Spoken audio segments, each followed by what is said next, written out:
l'efficacité de l'annihilation matière-antimatière, c'est de 100%.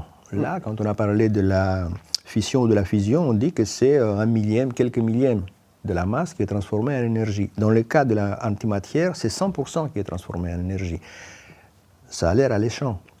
Mais il y a une énorme différence entre la fusion des noyaux légers, c'est des noyaux qui existent autour de nous. L'hydrogène ou le deutérium existe dans l'eau des océans. Il y en a plein. L'antimatière n'existe pas dans la nature. Ce n'est pas un combustible comme les autres. L'antimatière, on sait qu'elle existe. On la trouve dans les rayons cosmiques, par exemple. C'est des particules de très haute énergie qui se baladent dans l'univers et qui sont accélérées par les explosions des étoiles. On la trouve aussi dans nos accélérateurs.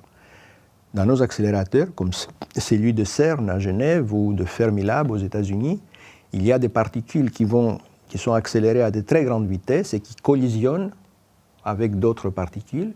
Et les résultats de ces collisions, il y a quelques noyaux d'antimatière qui sont produits. Une petite fraction de l'énergie de la collision se transforme en masse.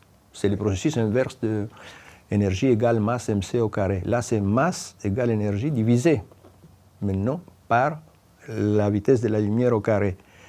Là, on divise par quelque chose de très grand. Ce qui veut dire que la masse qu'on récupère est très faible. Ouais.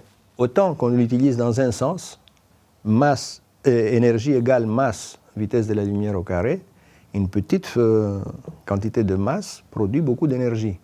Mais quand on va dans l'autre sens, on divise par la vitesse de la lumière au carré et on récupère très peu d'énergie avec ces processus, très peu de masse avec ce processus.